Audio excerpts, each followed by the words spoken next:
As women, how do we reclaim our self-worth when the conditioning for generations has been that we're somehow sinful simply by being born with our various parts? How do we shed that without losing our faith? So today's episode, we hear from Shanna Vavra, who is an intuitive, a Reiki Master Teacher, a spiritual journey mentor, and the host of Sense of Soul podcast. She's also a mom of 4 kids. And we're going to have just this amazing, deep conversation about shedding sinfulness. Join us to find out more. Soul Nectar Show, the Soul Nectar Show. You're invited, delighted to discover who you are. Anything is possible if you believe. So join us on this beautiful journey. Soul Nectar Show, Soul Nectar Show. Well, hello and welcome everybody back to another episode of Soul Nectar Show. That show where we talk about all things essence. We gather around the campfire together and we share our stories of connection to that which is greater than us, the big mystery beyond the veil, to that synchronicity that leads us home to ourselves. I'm your host, Carrie Hummingbird. And you know, I love these conversations week after week. I mean, I know there's more podcasts talking about this stuff now, but when I started, like practically nobody was. It was like me talking about stuff that nobody else wanted to hear about. And they're like, you're really weird. You're really out there. You're really freaking crazy, Carrie Hummingbird. But I almost can't stop listening because it's like a train wreck happening. And now it's like so many more people are having their podcasts. And I'm like, hey, don't forget, I've been here for 7 years having these conversations. And you know, what I want to say is like, I always want to push the envelope of whatever my limits are, whatever that glass ceiling is, whatever the boundary is, whatever the limitation, the belief system that keeps me limited. I want to keep pushing that boundary. I want to find out what I'm capable of. I want to find out what it feels like to be boundless. And so in the sort of spirit of being boundless, we're going to talk about shedding today, like shedding the stuff that doesn't serve us, all the conditioning and the ideas and the lies. And, you know, it's like turning upside down, well, right side up. You start to realize some of the things you've been told were the opposite of what was true, actually. The opposite, not even like just mildly different, but like the opposite of what was true.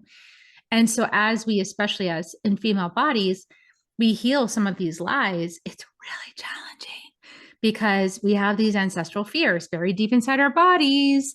And, you know, and it's really all about being sinful. You know, as a woman, you're so sinful just by virtue of being born with a vagina, you know? And so is that really true? You know, and how can we really embrace and love ourselves? And we have a very special guest with us today to help us to walk this this conversation through, Shanna Vavra. Welcome, Shanna. Oh, thank you so much. And thank you for holding this space for 7 years. I mean, that is beautiful. And not just holding this space, allowing the space to even expand, right? Limitlessly. And we're playing together in other ways. You guys will find about really soon. But anyway, so I want to tell you a little bit about Shanna in case, because it's been a while, Shanna, since you've been on the show, but Shanna came on before. She's the host of the Sense of Soul podcast. So some of you might remember that, have been with me for a while. She's an intuitive, a Reiki Master Teacher, a spiritual journey mentor, and she is the host of Sense of Soul podcast. And she's a seeker at heart, a spiritual sleuth.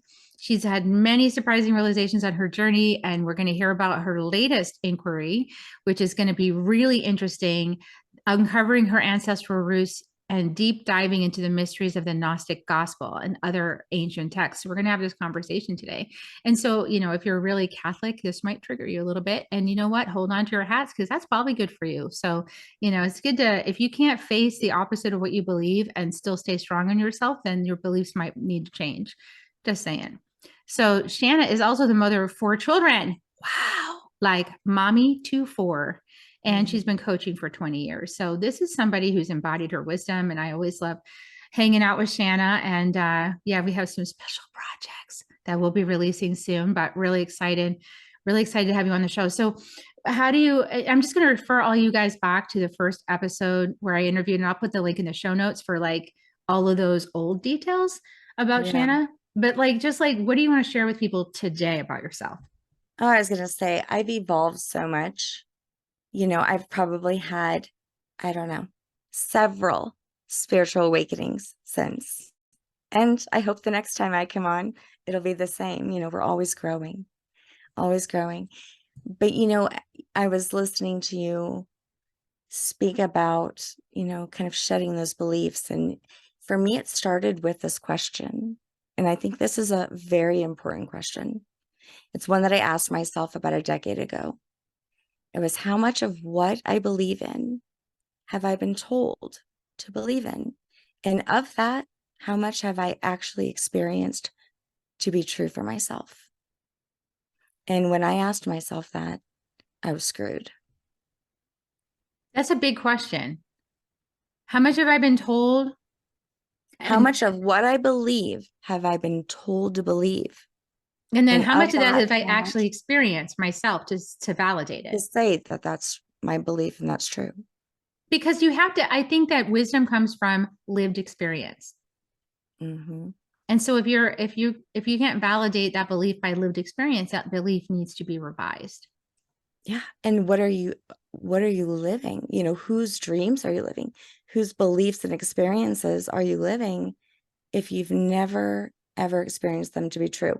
And being a mother, I can honestly say, as I sat and pondered on that question, that was the one thing I could say that was my truth, is that I experienced a very deep love for my children. And that was true. It's not something someone told me to believe. I got goosebumps all over, even down on my legs. I mean, because that is an experience. And actually, when I speak about it, I feel it in my body because it's my truth. That's that discernment, that saying, yes, that's your experience, remember? And if I'm living by everybody else's dreams and experiences, I'm not going to feel that. I'm not going to feel it.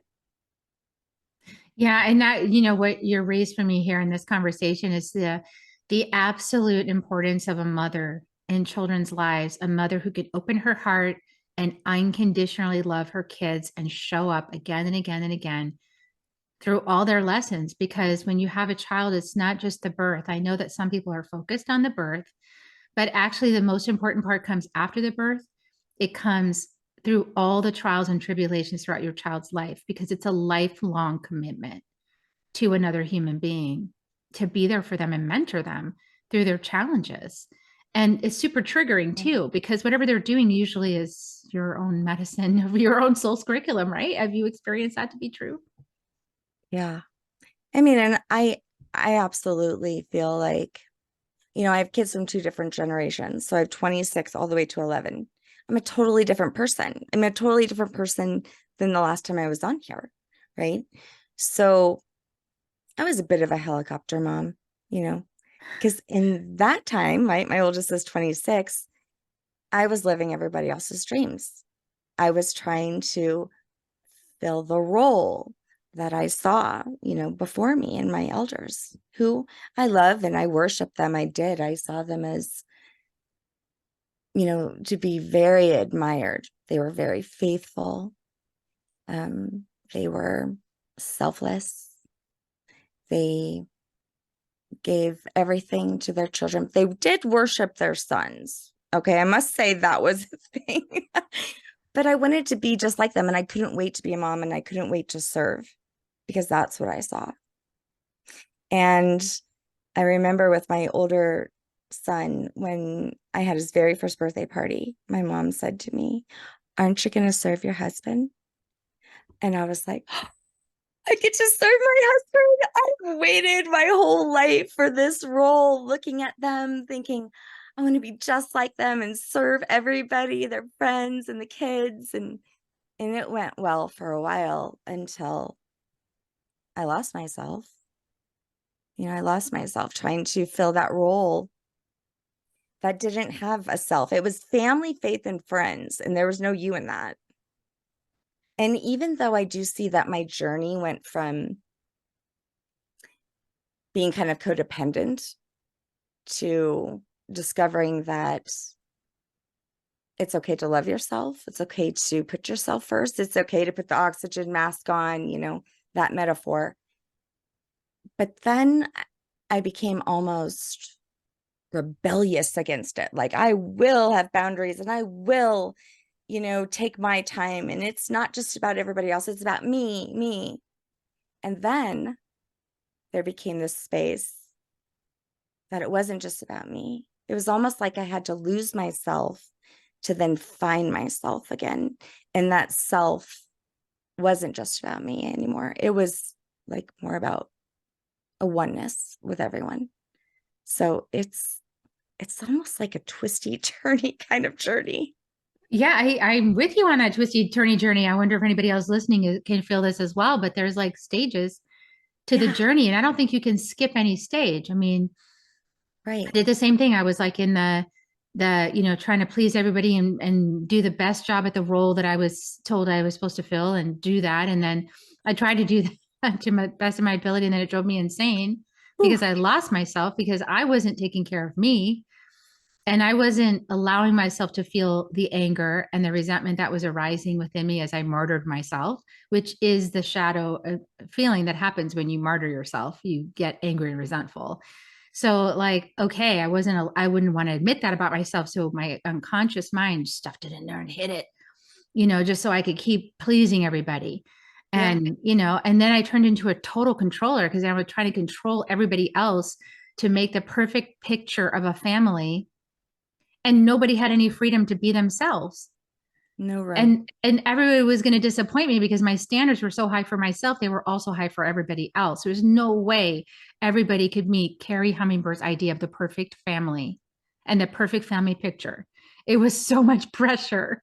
Yeah. And so I had to stop putting pressure on myself, right? I had to go, okay, I'm just going to be messy and me, and I don't care if anybody's mad at me. I'm going to take my journey and I'm going to ruin this marriage. I'm going to divorce and I'm just going to do all the things you're not supposed to do. I'm going to cheat. I'm going to do all these things that are terrible. Right. You become rebellious I against was it. like, Yeah. I was a teenager, but see, I never did that rebellious thing as a teenager. And it is a stage. You have to do it in order to heal. Me too. You can't Interesting. skip rebellious teenager. Yeah. That's so funny. I never thought of that. I did too. I mean, it was brief, thank God. But yeah, It was brief, but very scorching of the earth for me. yeah. So, but then after a while of that, it's like, okay, my voice is heard. And now it's time for other voices to be heard and me to listen. Now Yeah. I'm mature because my voice has been heard and I've made the choice to be a mature adult. I've made the choice to listen. I made the choice to show up when it was uncomfortable for me. Mm, That's my my gosh. choice. That's not somebody telling me you should or have to. No, I want to. That's a difference, I think, between, the role and the truth, the embodied truth of you and how you're going to be a mother. And you just triggered a memory for me too. I remember after I got divorced and start dating, and I didn't date for very long because I'm with the guy I was dating like 15 years later.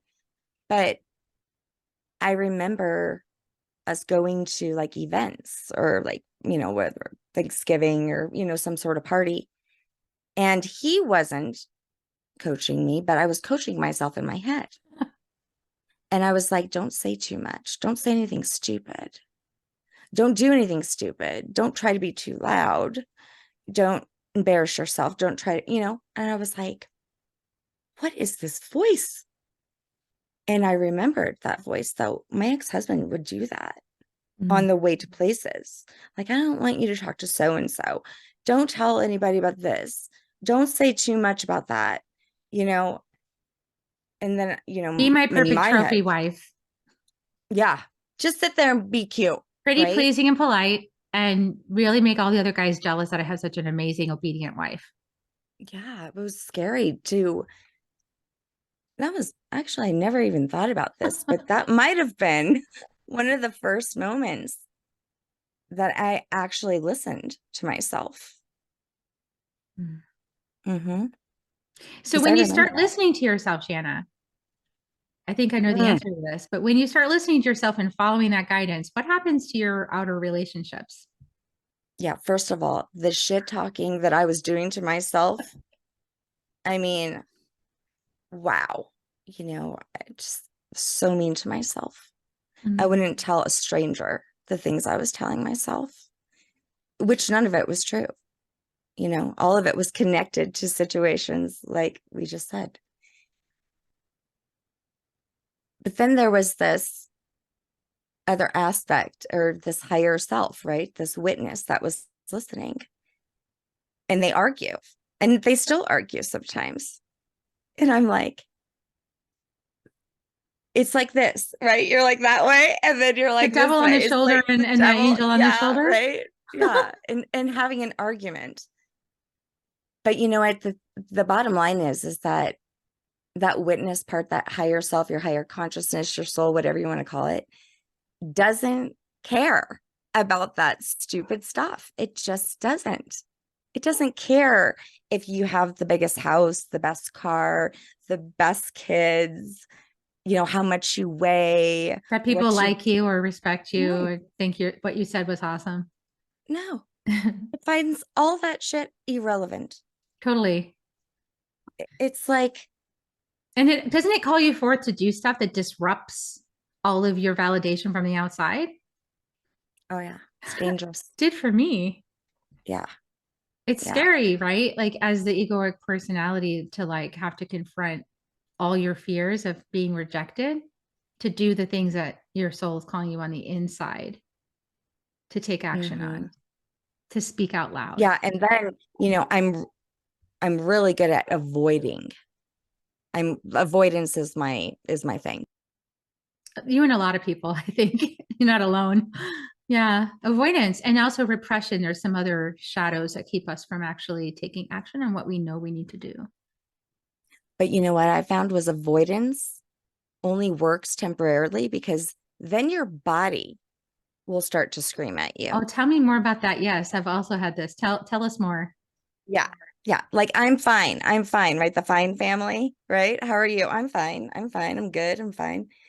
And then all of a sudden, you know, I'm not fine. You throw your back out, right? Every bone in your body is hurting deeply. You have all of this nerve pain, pain in the neck, pain in the ass, wherever it is. And and you're wondering why I didn't do anything. But yet your body is trying to tell you, if you're not going to listen, we're going to scream at you until you focus on it. And I had found, I had symptoms at one point. There were so many that the doctor just said it was just fibromyalgia. Take these drugs and you'll be fine. But then that just covers up the pain, when the pain is really a message trying to get your attention. So finally, when my memory started to go, because really that was the first thing, I was on so many meds, and I was like, what did I do today? I couldn't even remember my days. It was a blur. The kids would be on the roof and I'd be like, guys, maybe you should get down. Like, I am the most emotional person, and I couldn't even cry. I couldn't cry. There was something really wrong with me. I didn't experience the stress, anxiety, and all that stuff, and the pain, all that they medicated, they treated. But now I was like a zombie. I was not even me anymore. So I called the doctor. I'm like, I went off of all this. And then actually I got a phone call from one of my friends, and she had fallen off the wagon. It was real bad. And then I told my doctor, maybe you shouldn't take me off of all of it. Maybe keep me on a few of the things. But I said, I'm going to go to therapy. I'm going to go to talk therapy. Maybe that'll work, which I'd never done before. Because, talk therapy, they called it shrink back, in our day. And it meant something was wrong with you, that you had to go and get help from somebody, like you had mental illness or something. Yeah, you couldn't toughen up and get a thick skin and just deal with it. That's what you're expected to do, right? Is just toughen up, get a thick skin. But the thing is that leads to that back pain and the neck pain and all the stuff you're talking about, the physical symptoms, because you're not dealing with the underlying cause. No. So when you were, I know that your path led to learning Reiki and other ways, because talk therapy is like part of the step, like we talked about, step on the journey. Yes. But then it doesn't exactly heal everything. Like you become aware and you can voice it, but now you need to learn what to do with it. So what did you learn about, because I'm sure that this is going to tie back to the Gnostic research you're doing now and the ancestral Oh, healing. yeah. Right. Right. Well, actually, the ancestral healing was, I mean, I took one of those little DNA tests, you spit in a little tube and you get your results back. And I just did it for fun. And this is about 9 years ago. I got my results back and I was kind of shocked. I was like, okay, so I'm not French and Italian and Czechoslovakian. No, I'm like 22 different things, actually. So I'm like the melting pot of person. I'm from New Orleans, which is totally, not a surprise. So I had quite a bit of African American. My dad had Jewish in him, didn't know that. I mean, I was like a gumbo. You throw everything in there. Everything goes in there. Everything in there with a little bit of spice. And I went to build my tree because I was like, okay, let's see what nationalities are falling into, which lineages, where did this stuff come from, who hid it and why. And I got to my great grandmother and I got a block right away. Couldn't find her, was like, this is weird. Everybody else showed up pretty easy. And so I do a Google search and I find her in this book. I'm like, this is weird. And it's a book that was just released. Of course, synchronicity, divine timing. And so I messaged the author, why do you have my grandma in your book? My great grandma, do you know anything about her? So she says, well, do you have a minute? I'll call you. And I'm like, okay, this is interesting. So she's like, you might want to sit down. I'm guessing And this took longer than a minute. So yeah, right. tell us. So she says, your family has a very rich history. You come from the French Creole people. Now, Creole means, well, basically, it means a lot of things, and I could get into a heavy conversation about what Creole means, but basically it means that somewhere in your ancestry, there was a mixing of races. Now, of course, it's Louisiana, so this is very, this is almost common sense, I think it would be. However, it is a master-slave sort of relationship, is usually what it was. And it wasn't always out of rape. I will have to say that a lot of people just assume that it is, but that is not always the case. I mean, I've heard of love stories, I've heard of the terror that went around that kind of relationship that was open because you were not allowed to marry outside of your race. So, and if you were of mixed race and you had a white father, they didn't want you to marry anybody lighter than a paper bag, is basically how it went. I mean, that's honestly, it really was a lighter than a paper bag. And if you were lighter than a paper bag, you could pass as white. And that is what my great grandma did. And that's why I didn't know or couldn't find her, because she had a totally different name. We never knew this. She had a huge family underneath her. I mean, my mom's one of 7, huge, so many cousins. Nobody ever knew her history, our history. And no one knew the stories, the traditions.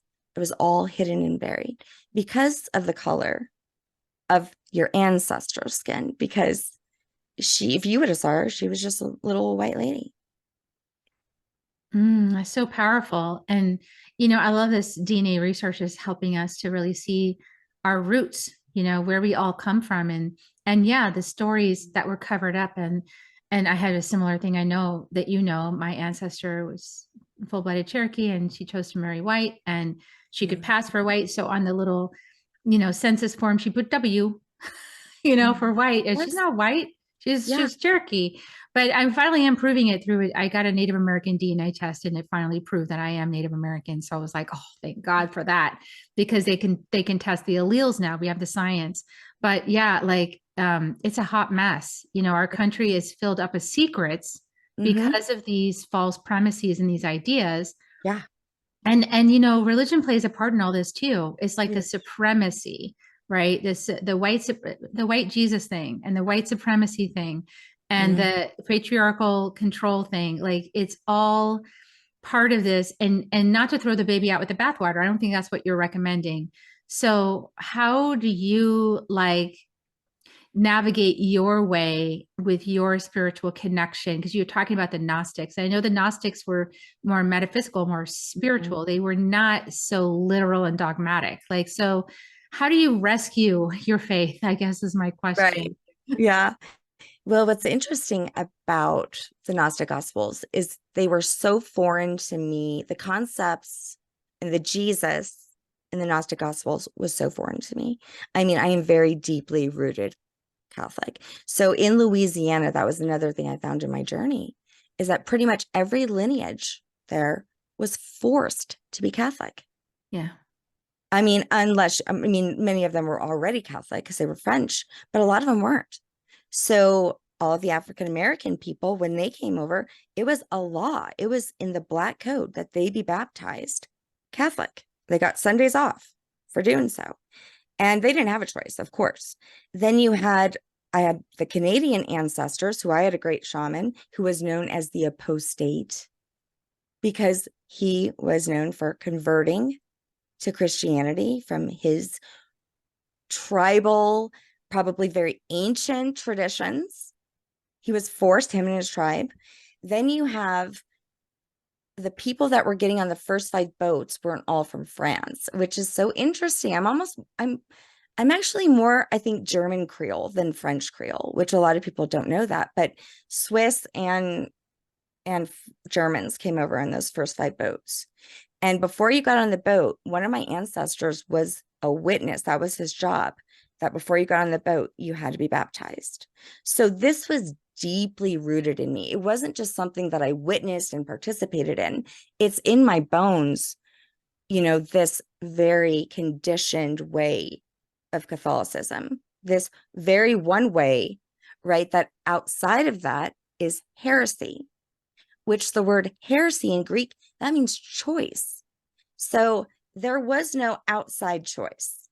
Hmm. So when I'm reading for the first time the Gnostic Gospels, which are Christian, okay, it's Jesus's teachings, not just Matthew, Mark, Luke, and John's Gospels. There's also his other disciples, also including women, Mary had her own gospel.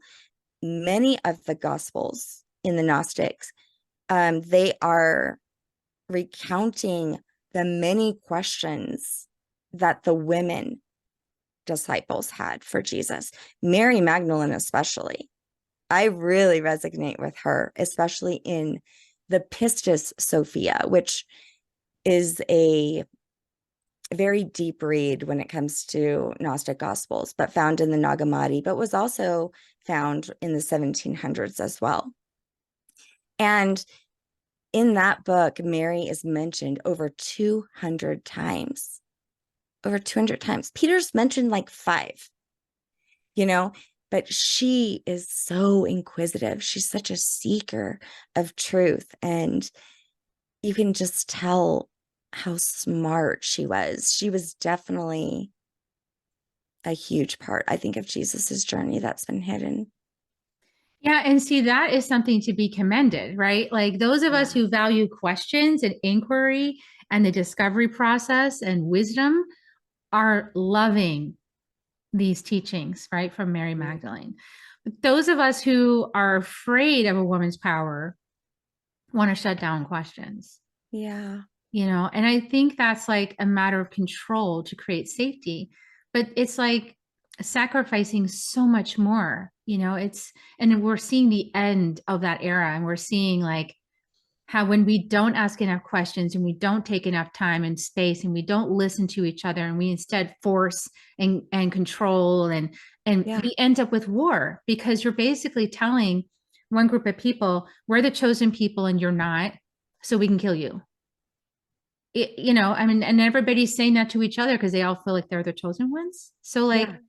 but if we're really listening to the feminine wisdom inside the Gnostic, we're not getting that information about Nope. somebody's chosen and somebody's not. We get the No. mother's perspective, and the mother's perspective is everybody's chosen. Okay, so you're gonna love this. So it was at the beginning of October. I was attending a Sophia circle. And at the end of the circle, we got a moment to just sit and pray. And instead of putting out prayers, I was asking for wisdom. I was asking to receive something. And flooding in comes like the most divine, just 2 sentences. And I pondered on it I'm still pondering on the wisdom that came through. So simple too. It was, I belong to no one. And you can read that in many ways, but I was getting no one, like ONE, no one people, no one person. I belong to no one. And I am home to all. Oh, that's so beautiful. It makes me want to cry. It did for me too. And it was I have, again, goosebumps. I don't know what's up with the No, goosebumps but and that's legs. beautiful because that is exactly what I feel in my heart. Yeah. I And this belong is the to Native no American philosophy, is that we don't own her. She owns us. We don't No. own her. She gives us a home. She gives Yeah. us a body and life, but we don't own her. And so to And like that home could divide be her out up here. It and could be fight over outside her, and in. it's And, so crazy. so the home part, it's serious. It's like one thing that for myself is when I came home to myself, Mm. And that's where you meet Sophia. That's where you find that inner wisdom. That's where you understand you're more than just yourself once you've discovered yourself.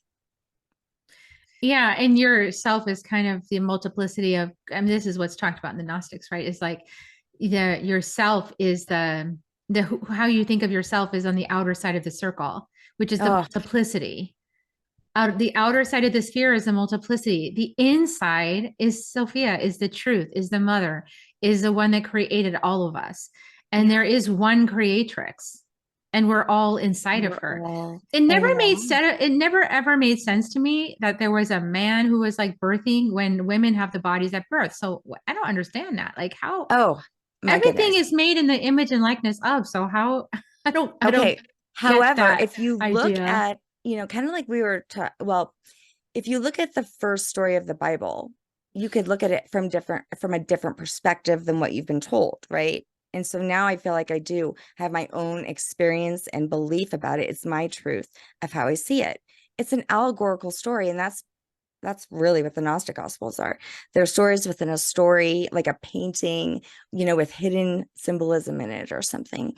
And that's how I looked at the creation story, and how I've received it actually gives women power. Mm. And of course, the Bible was made by men for men, right? Obviously not for women. But that first story, looking at a different perspective, the tree of life, of good, or not the tree of wisdom, the tree of knowledge of good and evil, or good and bad. I mean, we all know right from wrong. I mean, we know what's good and bad right here in front of us. But when we go back a little bit from a distance, that becomes distorted. What I see as good, you may see as bad. And this is very true. And even in our own journeys, what we saw as good maybe becomes bad, or vice versa. So there is a distortion, in your perspective of what is good and bad. But here it is told from higher source, or God, supposedly, in this story, that if you eat from this tree, you're going to know right from wrong. You're going to have discernment. So don't eat from that tree, because I don't want you to be all knowing. Yeah, because if you had wisdom and discernment, you wouldn't be able to be controlled. Bingo. But then he says, but then you have the serpent that comes around and says, well, you surely will not die if you eat from this tree. You will be like God and be all knowing. So why wouldn't you eat hello, people, eat from the freaking tree. Yeah. Because guess what? God then says, well, because you did so, Eve, I'm going to go ahead and make sure that you're in so much pain and you have childbirth. Oh my goodness. So now you're going to punish me by me becoming a creatrix myself. So now I can create like you. When people think about birth, of course, it is painful. But I It's also mean, beautiful. we are like God. We are creatrix. Our bodies can create Our and bodies can can discern. create all kinds of things. I mean, our bodies can create children. If you're a woman, in a woman's body, you can create children. You can also, but anybody has even males' bodies have a little womb in the womb space of a woman, right? So we all have a little creative center in that second chakra. So we all are capable when we choose to create from the inside and from the knowing of yourself on the inside, that tiny voice, not like the loud one in your head, right? Like you're Mhm. creating from the tiny voice, and the tiny voice is like a little dollop of divine, like it's all meted out to everybody, right? We couldn't live Yeah. without the divine. We wouldn't even be here. If you Mm, and what's animating your body, like right. it's the divine. Once it's gone, it's gone. Everybody knows it. Have you ever seen Mm. somebody die? Well, Like yeah, and actually in the Gnostic Gospels, the cosmology, the creation story is much different. It's juicy. I mean, there's many different stories told about it, but none of them are like the one that we've been told. But it's kind of like the story told before the garden. Like mm, all in that God created, light and all that. It's before that. So it talks about that there are and there's some that say 12, some that say 7, so I'll just be general, but there is this energy, and it basically sees itself and wants to create.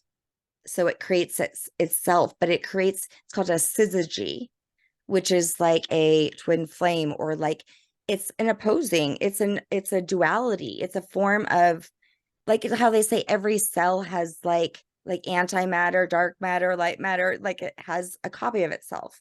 But that copy of itself is like light and dark. So it's an opposite. So it creates this feminine energy. And this feminine energy and the male energy together create other energies like themselves. So there's all of these, like, if you want to think of them like archangels, but they're called ions. And then there's also their counterparts. And the last one that was made was the lesser Sophia, or Pistis Sophia. And her counterpart would be Christ. However, she desires to create too, because it's just in her nature. And she creates something. And when she does, because it's not with her divine counterpart, it's kind of distorted. And it's got the head of a lion and the tail of a serpent. And it has just enough light to be a creator itself.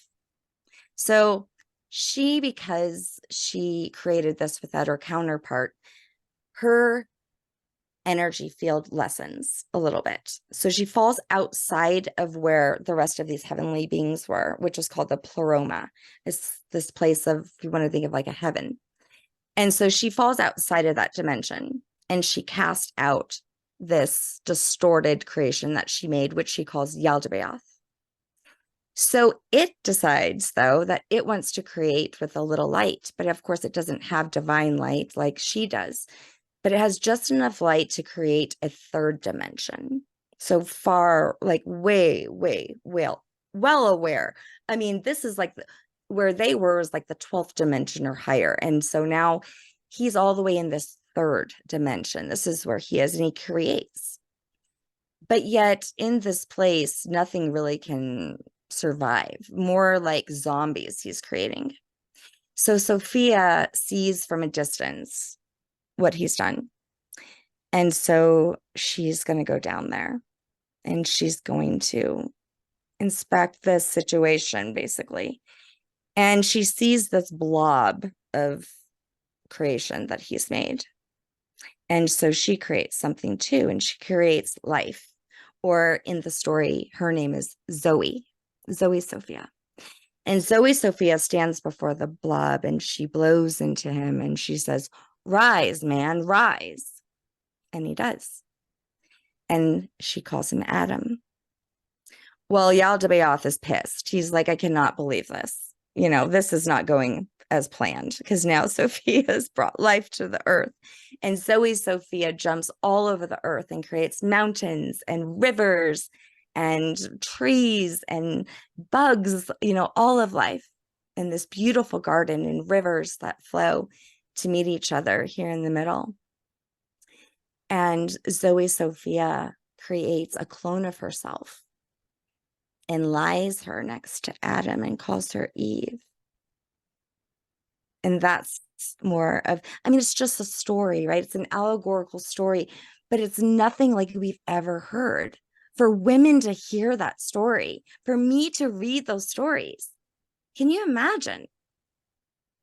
Yeah, you go from being the terrible slut to being the one that created the flowers and the mountains and the streams, from your big love and your big heart coming down from the 12th dimension to create all this life. That is a better story for women to hear about themselves. And then she sinks into the earth. Her light sinks into the earth and she becomes Gaia. That's and so beautiful. It is beautiful. It's a beautiful story. And actually, Zoe Sophia becomes the serpent in the tree to warn Eve that you will not die. Yeah, don't be afraid. Don't be afraid. Eat from this tree. It will bring you wisdom, inner wisdom. And that's what we're all trying to seek within, right? Sophia is that spark within each one of us, not just females, right? Also males. It's that inner wisdom that's been buried in the Nagamati or wherever, in whatever stories, and in all cultures. And instead of embracing the energy of the serpent when she comes to you, I was telling you my story in ceremony one time, we get terrified of it. I had this experience in a ceremony on some plant medicine where the serpent came to me, but it was scary to me because it was like hissing and rattling its tail and all this power. And it really, and I found myself curled up like, oh my God, I want God, I want God, I want God. I'm not going to be bad. I promise. It's evil. Oh my God, please don't, God save me. Like this whole thing that I'm not even from that belief system. My grandmother was, but I was like, wow. And it really haunted me for a long time. Yeah. Until I kept noodling on it because I'm like, this isn't right. Like, it doesn't feel right. Why was I so afraid?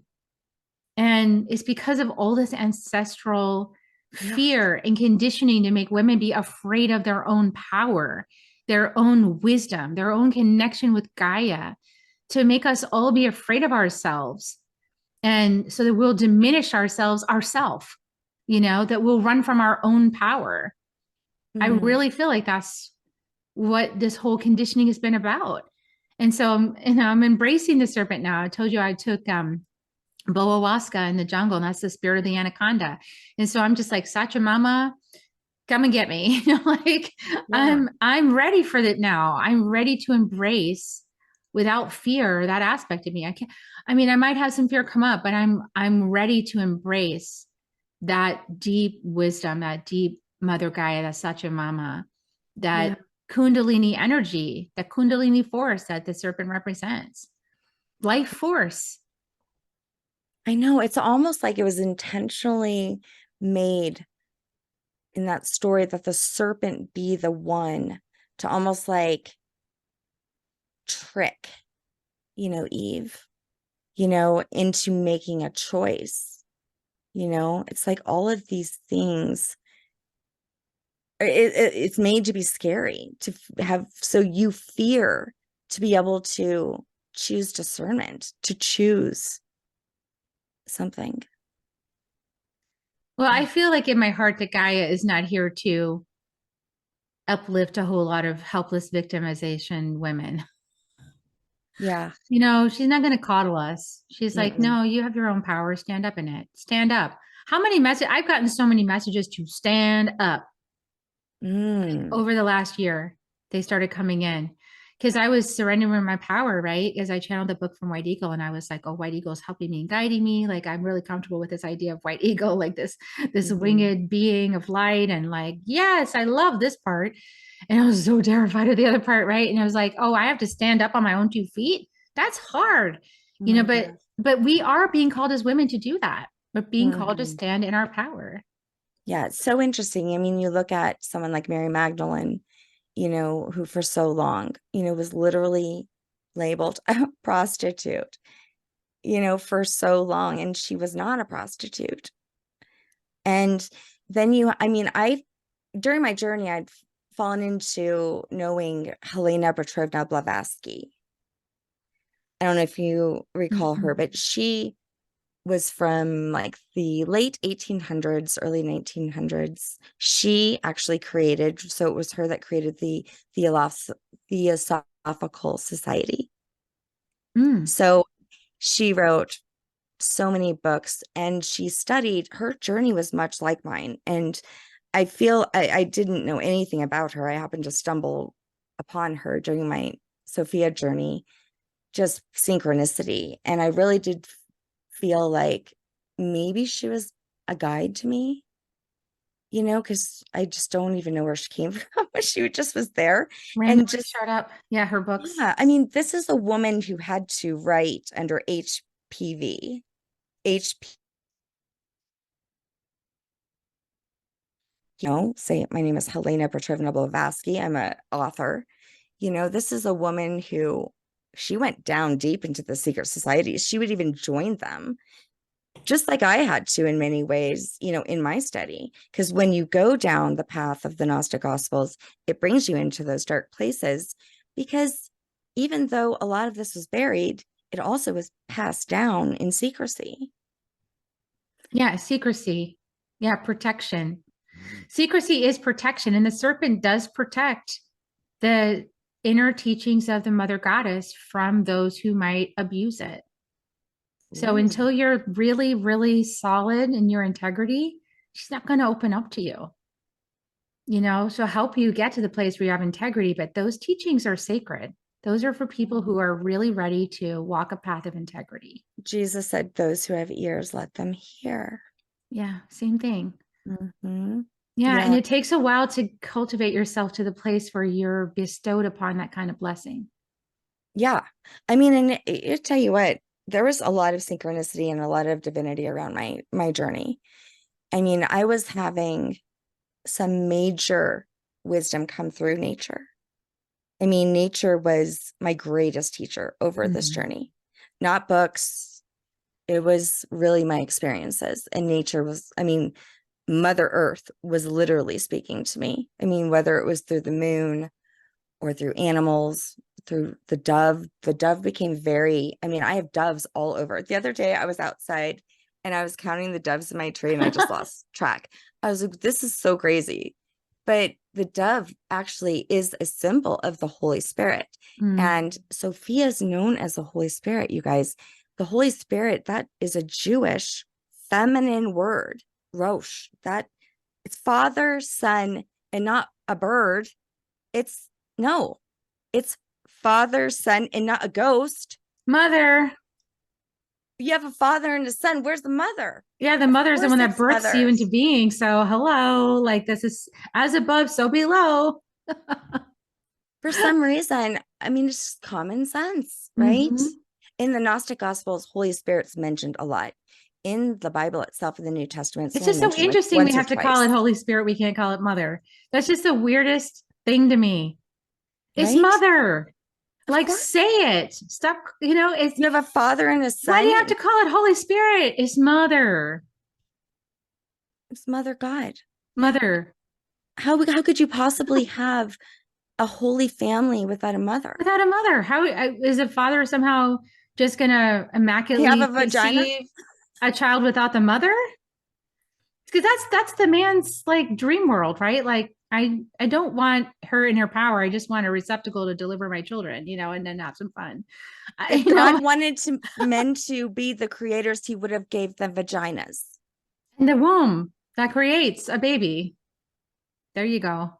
It's true. It's And true it was a hard concept, though, for me to wrap my head around. because of the conditioning.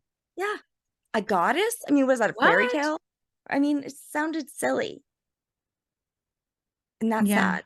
That's sad. It's sad, but but you keep going, you get through it. If you just keep going and That listening was like powerful. yeah, it unveils itself. You're shedding off those conditions, Shedding the sinfulness, people. the shame, oh, all of it. Please. As The if, guilt of caring for Eve, right? The guilt of please. just, yeah. It's so many stories around the campfire, and it's so much fun to spin a yarn for a while, but eventually the truth shall be known. I never felt such power Mhm. as I did as I brought that in and accepted it and owned it and knew it was mine now my truth, and I will tell my stories around it. Oh, it was nothing I had been told to Mhm. believe. It became my own belief and my own truth.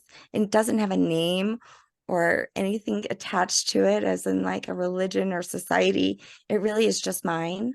It's my own personal, and Jesus is like a Buddha in those Gnostic Gospels. I have a new relationship with him. So it's not that I did abandon, maybe my ancestors or those before me or my beliefs. I just found a new way to receive them, a new path. A way that allows you to love yourself and your body and yourself as a mother and honor yourself. Yeah, and be Yeah. proud. A Be way that proud. you're included in the grace as a woman. I'm part of the Holy Family, not just a whore. Yeah. Part of the Holy Imagine Family, that. folks. Actually, like somewhat the center of it, to be honest. Absolutely. Yeah. Yeah. It's pretty powerful. I Yeah. did. I have Marie Laveau in my tree. I think I've Mhm. told you that before. Hmm. I have her in my tree two different ways. One from the man that she's buried with, the Glapions, and then also would be her father, or her mother or grandfather, that side. And it's the same with her. I mean, she was made to be a witch, a boogeyman. But if you can imagine a colored woman feared in the 1800s, That's feared. power. That's a lot of power. Yeah. Yeah, Inner power too. Like, I mean, she doesn't huge. have anything else. So she has her inner power, her faith, her knowing, her heart, her womb. And her obituary was the most beautiful thing I've ever read. It was pages and it was titled The Sainted Woman. I'm not making this up. You can go and read it.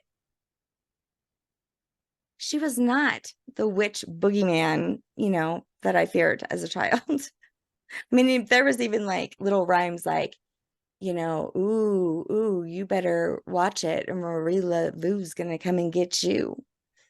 You know, conditions, Hmm. conditions. Yeah. And that's kind of what bullies do is they're usually people that feel really disempowered when they band together, and they disempower the people that actually have the love, the gifts to share. That's I what so know. I often love that. happens. Love, right? We're talking about love and compassion. Love and Honey, we would have compassion. been burned at the stake. I know. We're talking about love and compassion. What? Right. Yeah. You can't talk about that. We live in fear world. Not anymore. We're done with that. Gone are the days. Every dog has his day and then it's time to go. And the next Gone. dog gets to come in. Actually, Gone. it's the cat, in case anyone noticed. Ooh. Have you guys noticed how many cats are in the media right now? Like cats are everywhere. We just saw the movie The Avengers, and they're Yeah. like literally featuring cats all over the place. Oh, wow. Instead of raccoons. They're cats. Yeah, they're all over the place. So Oh, wow. I didn't the know that. return Made of that the Lyran cat. energy. That Lyran energy. Exactly. The return Yeah. of the cat, we're in that time, it's like, thank you, Huh. dogs. You've been very helpful. Now the cat Dog eat returns. dog world. Yeah, now the cat returns. Mm. So, we're just playing in a different energetic and it's time to come on, everybody. We had plenty of experience with that modality and now we're switching. So I'm going to quote you, and maybe I won't quote you, but maybe you can share something that you had said in the last time I interviewed you on Sense of Soul podcast that stuck with me and hit my soul and never left me. Hmm. I think about it a lot, Hmm. almost daily. Wow. What did I I say? know you're that smart. You are amazing. You are so wise. But you shared with me that, the sun rises and falls. It's so predictable. It's so masculine. You can always depend on it. It's going to, for me anyways, it rises in the east and it's going to set behind those mountains in the west. Mm-hmm. And, but yet the moon, she dances across the sky. She She does. goes through these phases. She's, sometimes she's revealing all of herself and sometimes she's inward and sometimes she's not. And if you think about it, maybe we just been experiencing the moon deciding to be dark, to let the Mm, masculine shine for a little while. I'm But now holding space. she's coming back. She's like, my turn, I you love know? that so much. Because And my yeah, turn brings everybody together because that's what the mother does. My turn means everybody gets to be loved now, not just some over others, everybody. It's time for everybody to be wow. loved. Yeah, right. I love that. I had a moment with the moon because I've always been a full moon person. I mean, like I want to howl. I Oh, get let the all this moon. energy and I'm all like, yeah, full moon. And I've always kind of known when it's a new moon because I feel like, and I'm like, is it a new Braggy. moon? It's a new moon, isn't it? I like totally call it.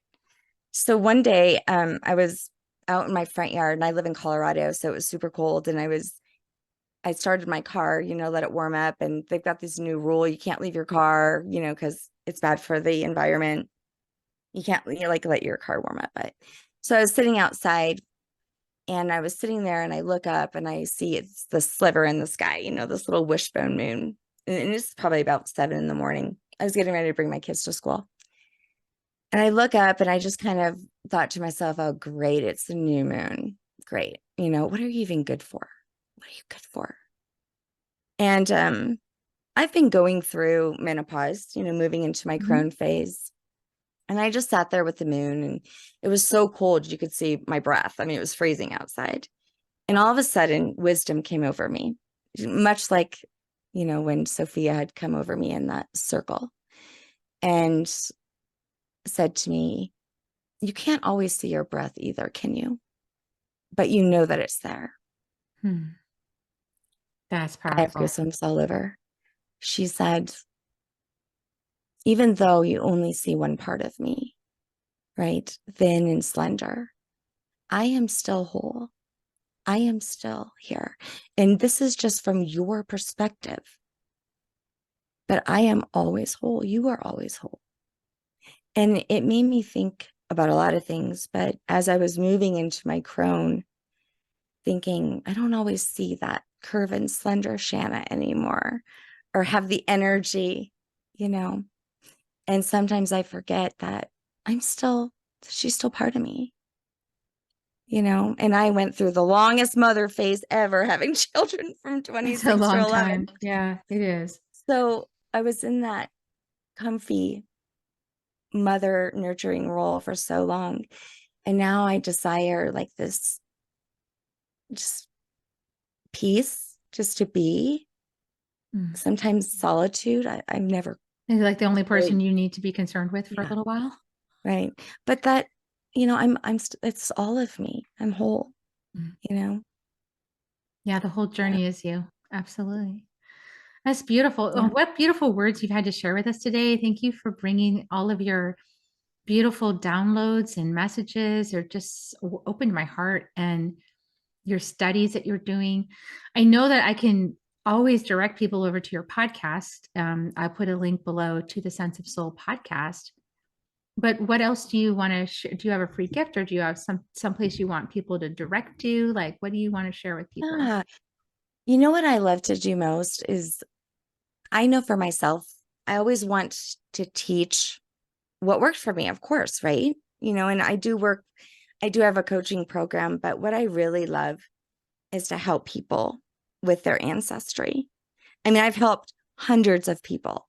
And, because it took me so long, to do mine. And I'm like, as I started to help like my friends and family, I was like and I was like, I knew what to do. I'm like, oh, I did this and I really connected in this way. So I made a program called the Clear Workshop, and I work one-on-one with you. It's not that expensive. It's affordable. And I tell you, for myself, it was the most healing I've ever done, because you really, truly, if you want to fully be able to receive, you have to shed some of these conditions.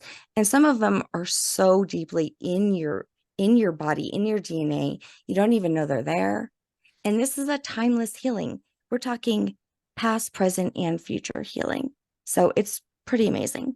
And it works on just that multidimensional field of energy that you are. So I would love to, I will gift 50% off, 50% off 50% for you off. guys too. Yeah. For anybody that wants to do that, because I love, love, love to do it. Yeah, it's very healing. And So I will, should I just give them your email, like in the yeah, show no, notes? they can go to senseofsoulpodcast.com. Mm-hmm. And if they go to classes and workshops, they'll see the Clear Workshop. And then if they want to put in the code, let's make it, well, Hummingbird's pretty long. Let's do like HB 2024 or something. Yeah. Let's do that. So if they put in the code HB 2024, they'll get 50% off. Is that capital H, capital, or is it Yeah, just let's do capital H, capital B 2024. Okay, I'm going to put all of that in the show notes, you guys, so you can go claim it for yourself. I'll put a direct link to that. Thank you so much for that offer. Yeah, Wow, I great. love to do it. This is what good friends are for, everybody. Okay, so wow, what a powerful conversation. I just want to honor you for your journey and all the wisdom you've gained, and for sharing it with us here so that we can also receive from your inner work. We can get something from that and get sparked on our journey. So thank you so much. And please like and subscribe and share this episode out with anybody that you think would be open to it. And you can even ask in advance, are you open to something really stimulating and expansive? Are you open to something that'll really open your heart? Ask somebody. And if they say yes, then share the link. Just give them a little chance. Are you open to something that might trigger you if you're Catholic, but it might also open you? Are you open to hearing something new, a new perspective? So just ask. And if they are, share it. And this is how we do the work together, everyone. So we're going to give kisses. Shanna, would you like to join me in giving kisses? Everybody? Mm-hmm. Here come your kisses. Thank you guys for staying to the end. I love you guys. Thanks. Thank you, Carrie. Thank you so much. So grateful for you. See you next week. Bye for now. Bye. If you found even one gold nugget in this episode of Soul Nectar Show, will you do us a favor? Will you subscribe, like, and share this episode? Maybe even write a comment and let us know what you thought about it. We really, really want to engage with you at a much deeper level. Let's be part of community together. Have a great week, everyone. Bye for now.